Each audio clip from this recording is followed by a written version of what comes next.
there was a bit of news that dropped in the world of movies before we started the show, and I thought it would be interesting to kind of get y'all's take on it. DC Studios is obviously right now filming Superman. That movie is officially being filmed, and they just delayed the Batman Part 2, and they've got all sorts of movie plans, coming up here in the next few years. One of them is which of Supergirl, Woman of Tomorrow, is being written, and this same writer is apparently going to be writing the live action and interpretation of Teen Titans. Apparently, is now going to be coming to theaters in the new DCU.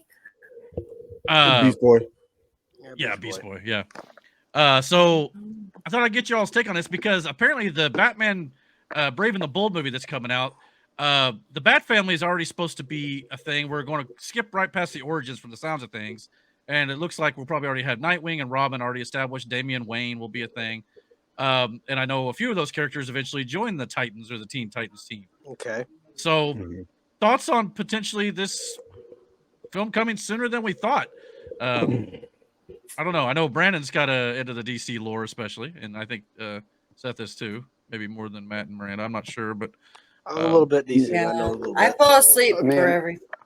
I mean, I know a lot of people probably didn't like the TV show, but I actually liked the TV show. Which one? Oh, you're talking about Titans on HBO or whatever it was on? Okay. Oh, I didn't see that. I didn't watch the live action one. I watched the first season. It wasn't bad. I haven't seen anything past it, but I know a lot of people hate Teen Titans Go. For sure. A lot of people like the Teen Titans animated show. The original Teen Titans cartoon? Yeah, yeah. Sure. 1,000%. Because it is what it should have been. Robin was, or not Robin. But yes, Robin was a leader. And the only reason he even got that was because Batman decided to trust him and his teachings and Robin. Like, the original Teen Titans had a point, and I get it. Go was supposed to be for younger kids, but it was dumb in a lot of ways. And it drove me insane a lot of the times watching it. And I still wasn't a fan of it. I even watched the movies because my kids liked them, and I get why they liked it. But again, it made Robin look like a bumbling idiot. Cyborg and Beast Boy were nothing but bullies, with Beast Boy fawning over Raven, who... I mean, we all fawn over Raven. I mean, don't get me wrong. but she was like leading the kid on for ages. And then Starfire was a Valley girl, which was also weird. I get it that she's an alien, and yes, her first introduction to humans or to interacting was this weird thing. But then also have the leader of the Teen Titans fawn over her like a lost puppy. It drove me insane. And the original one. So, go ahead. I'm sorry. Are they adding Flash? I just was about to say that. I'm not sure. This just looks like because some random Flash was never originally a Teen Titan, was he? And neither was Wonder Woman, unless that's Wonder Girl. Speedy was. Speedy was.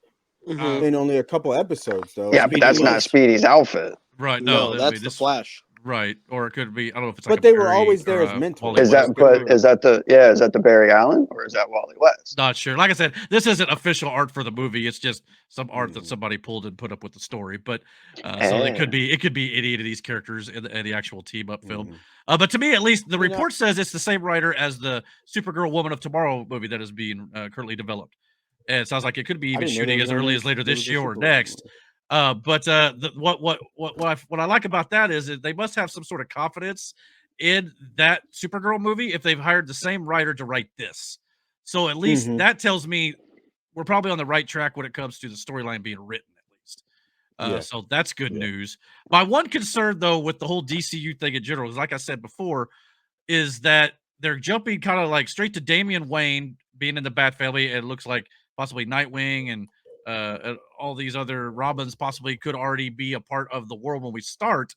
And that kind of concerns me a little bit just because I don't want to skip over vital, important storylines or details. Yeah, just jump in halfway through. A dope Red Hood story. And they're not going to tell happen. that story. Red Hood may already be a thing too, and maybe we'll get backstory. I don't know what the plan is and how they're going to do this, but I know Superman is supposed to be the movie's supposed to start, and we're already in this world that is encompassed by heroes. So these people already exist, and we're going to dive in from the jump and see how it goes. You know, as long as the writers and the people that are actually doing this actually look into the comics, because like a lot of the people that are writing these new ones apparently aren't comic fans. But yeah, I mean, I think that was He's my trying to get biggest in there. problem From work. with DC's films were like Teen the Titans TV was like shows a were throw. better. It was like a Does that throw make on. sense? Just Like- throw it at you. But DC's animated movies and cartoons Awesome. were better than their movies for whatever Yeah. reason. With the exception, I feel, with the first Aquaman. I haven't seen the second one. Batman Beyond. It's about like the first film. Oh, brother, you ain't missing much. It's a pretty cookie cutter film. I mean, literally, it's about Aquaman going on an adventure. Instead of with Mera, now it's his brother. It's the same thing, pretty much. I mean, but yeah, it's not bad if you like it. But I thought that was, to me, one of the best DC films that they did since the for original sure. Batman. Yeah, I mean that was there's a reason why that first Aquaman film made $1 billion. I won't say I hated Justice League. Wasn't a fan, and I told you when we talked about it. Because Did you ever see the Zack Snyder cut? No. Or the extended cut, the 4-hour edition? It's You better. mean the 6-hour edition? I don't remember exactly how long it was. It was somewhere in that range. And But it was either way, it was way better than the theatrical cut you got. Aaron, no one cares about your opinion. Well, hold on. The only reason I want to bring this up is because I'm assuming Aaron's talking about. Are you talking about the extended cut? Or are you talking about that trash that was in theaters and made no money and was kind of incoherently edited? Or are you talking about the animated movie? In that case, you might be right. The animated movie was so better. So better. The animated. DC in general, their animated movies, are far better than their live action stuff. So yes, I mean, no doubt about it, with the exceptions of a few. And like I told you before, I get it. They didn't want to copy what Marvel was doing as far as origins go, but you could have literally told all of the origin stories in the same sequence that Marvel did theirs to get your core. And then you still left out one of your core members of the Justice League, which is Green Lantern. And like, blew my fucking mind. Now, that was the thing about this Zack Snyder cut. Actually, they ended up making it Martian Manhunter. But there was a cut of the film where he had Green Lantern. Too. Yeah, which they tied into Man of Steel, and it was a little weird for me. In the beginning, I think of the Snyder cut, they did show a Green Lantern in that first battle. Oh, they did. It was a very quick little cameo, but yeah. Because eventually the story was going to end up being, at the end of the entire saga that Snyder was going to do, it was going to be like a Lord of the Rings type finale against Darkseid's forces. It was going to be the Atlanteans, the Lanterns, the Themysciran Wonder Women, or what do you want to call them? And they were all, thank you, Amazonians. I couldn't think of the name. They were all going to come together with the humans, and they were going to all go after Darkseid, and the Lanterns were going to be a big part of it by the end, but never did happen. It was the perfect chance to bring in Jon Stewart and drop the ball. Luckily, James Gunn and the new DCU have already stated they're doing a Lantern show, what's going to tie into the movies with Jon Stewart and Hal Jordan. So they're finally getting it right. Hopefully, exactly. We'll see. Yeah, we'll see. But time will tell. At least James Gunn, I think, will adhere more to the comic books than Warner Brothers has done in the past.